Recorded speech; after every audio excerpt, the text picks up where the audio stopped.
বিসমিল্লাহির রহমানির রহিম। প্রিয় ভাই এবং বোনেরা, আমার আজকের বিষয় হচ্ছে বলো হে প্রভু আমার জ্ঞান বাড়িয়ে দাও। ওয়াকুল রাব্বি জিদনি ইলমা। সুবহানাল্লাহ। আল্লাহ তার বান্দাদেরকে শিক্ষা দিয়েছেন যে তোমরা এই দোয়ার মাধ্যমে ওয়াকুল রাব্বি জিদনি ইলমা, এই দোয়ার মাধ্যমে তোমরা আমার কাছে জ্ঞান ভিক্ষা প্রার্থনা করো। জ্ঞান বা নলেজ, আকল যেটাই বলেন, এটাকে কোরআনিক ভাষায় ইলম বলা হয়। এই ইলম এটা কোরআন সুন্নাহর আলোকে এমন একটি জ্ঞান,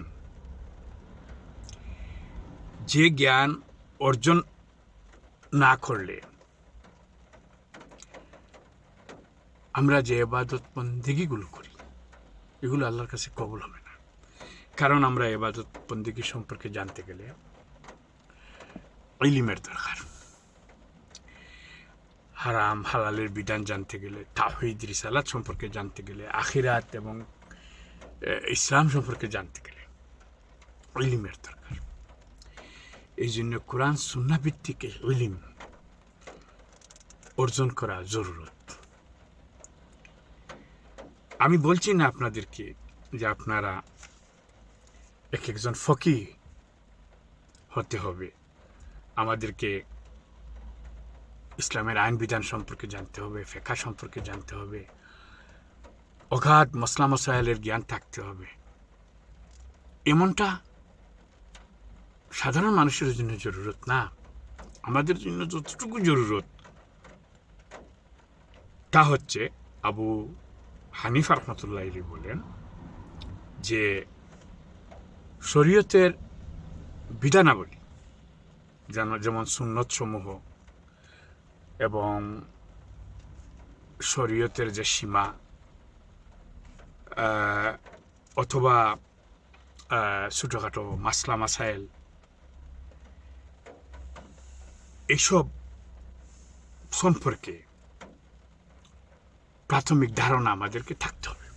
যেমন আমরা নামাজ কিভাবে পড়ব, নামাজের মাসলা মাসাইল, রোজা কিভাবে রাখবো, রোজার মাসলা মাসাইল, যাদের উপরে হজ ফরজ, হজ কিভাবে করবেন, হজের নিয়ম কানুন, যাদের উপরে জাকাত ফরজ, জাকাত কাদের হক, কি ধরনের উপার্জন থেকে জাকাত প্রদান করবেন, এরপরে অজুর মাসলা মাসাইল, এসব জানা কিন্তু জরুরি। এই জন্য ইলমের সাধারণ জ্ঞান মুমিন মুসলমানদের মধ্যে মাস্ট বি থাকতে হবে। আল্লাহ ইলমের ব্যাপারে কোরআনে তাগিদ দিয়েছেন এবং সর্বপ্রথম যে আয়াতগুলো নাজিল হয়েছিল সেগুলো জ্ঞানের ব্যাপারে। ইকরা বিসমি রাব্বিকাল্লাযী খালাক, পড়ো তোমার প্রভুর নামে যিনি তোমাকে সৃষ্টি করেছেন।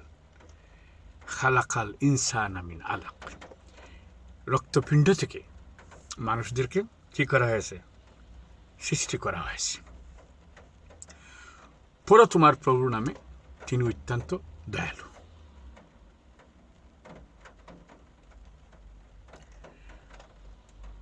এইভাবে পরবর্তীতে আল্লাহ বলতেছেন যে যিনি কলমের সাহায্যে জ্ঞান শিক্ষা দিয়েছেন। দেখেন, দুনিয়ায় কিন্তু কলম ছাড়া কোনো যুগেই জ্ঞান বিজ্ঞান আহরণ করা সম্ভব না। এই যুগে যদিও কলমের ব্যবহারটা কমে গেছে, কারণ বৈজ্ঞানিক অনেক আবিষ্কার আমাদেরকে লেখালেখির কাজটা সহজ করে দিয়েছে। যেমন আমরা কিবোর্ডের মাধ্যমে লিখি, অনেকে ভয়েসের মাধ্যমে আমরা কথাকে ইনস্টল করি, অনেকে এখন অনেক নিউ ইনোভেশন ব্যবহার করে লেখালেখি করতে পারেন, এগুলো কাইন্ড অফ কলম। সো আল্লাহ কিন্তু এই জ্ঞান অর্জন করার ব্যাপারে, জ্ঞান শিক্ষার ব্যাপারে আল্লাহ কোরআনে তাগিদ দিয়েছেন। ইভেন কি ফেরেশতাদেরকে আল্লাহ জিজ্ঞাসা করেছিলেন যে আদম থেকে তোমরা যা কিছু জেনেছো আমাকে তোমরা কিছু বলো। ফেরেশতারা বললেন যে আমরা তো কিছুই জানি না, আমরা কি আপনার কাছে প্রকাশ করব। আদমকে যখন আল্লাহ বললেন তখন আদম তার জ্ঞান সবার সামনে উনি প্রকাশ করলেন। তাহলে বোঝা গেল আদমকে সৃষ্টি করেছেন আল্লাহ জ্ঞান দিয়ে, আর আদমের সন্তান যারা আমরা, আমাদেরও সৃষ্টি হচ্ছে জ্ঞানের রাজ্য থেকে। একেবারে মায়ের গর্ভ থেকে আমাদের জ্ঞান শুরু, তারপর দোলনা, তারপর কবর পর্যন্ত। সো জ্ঞানের ব্যাপারে অনেকগুলো আয়াত আছে আমি আপনাদেরকে বলতে পারবো, এবং অনেকগুলো হাদিসও আছে। আল্লাহ সুবহানাহু ওয়া তাআলা একটা আয়াতে বলেছেন, তোমরা যদি না জানো তবে যারা জানে তাদের কাছে জিজ্ঞেস করে নাও। আমরা লজ্জাবোধ করি কারো কাছে কোনো মশলা জিগাইতে, কোনো বিষয় জিগাইতে, বা অনেক জ্ঞানী লোকরে নিয়ে আমরা তামসা করি, অথচ আমিও এটা জানি না। আল্লাহ বলছে তুমি যেটা জানো না ওইটা একজন জাননেওয়ালা লোকের কাছে জিজ্ঞাসা করে জেনে নাও। রসুল কি বলেন দেখি। রসুল বলছেন, মূর্খ তার না জানার কারণে ক্ষমাযোগ্য হবে না। মূর্খের জন্য মূর্খতার উপর অবস্থান করা জায়েজ নয়। অনুরূপভাবে আলেমের জন্য চুপ থাকা জায়েজ নয়। রাসূল সাল্লাল্লাহু আলাইহি ওয়াসাল্লাম বলেছেন যে মূর্খ যদি বলে আমি তো কিছু জানতাম না, আমি তো নিরক্ষর ছিলাম, আমার জ্ঞান বুদ্ধি ছিল না, এই জন্য আমি তোমার ইবাদত বন্দেগী করতে পারি নাই, নামাজ রোজা সম্পর্কে জ্ঞান ছিল না, হজ যাকাতের ধারণা ছিল না, সমাজকর্ম সম্পর্কে আমার কোনো চেতনা ছিল না, আল্লাহ আমাকে ক্ষমা করে দেন না।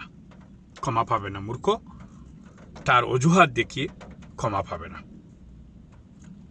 মূর্খ তখনই ক্ষমা পাবে যদি সে তার মূর্খমি থেকে, তার গুয়ারতামি থেকে ফিরে এসে জানার চেষ্টা করে। জানা তো বই পুস্তকের মাধ্যমে এক ধরনের জানা, আরেকটা আছে ন্যাচারাল জানা। আপনি প্রকৃতি থেকে, সৃষ্টি থেকে অনেক জ্ঞান অর্জন করতে পারেন। আপনি ওয়ান টু ওয়ান কারোর সাথে বন্ধুত্ব করে, কারো কাছে গিয়ে আপনি ওরাল আপনি জ্ঞান নিতে পারেন। আর আলেমদের ব্যাপারে বলা হচ্ছে যে আলেমরা চুপ থাকা জায়েজ নয়। আলেমরা যা জানে তা যেন তারা কি করে, তারা অন্যকে জানান দেয়।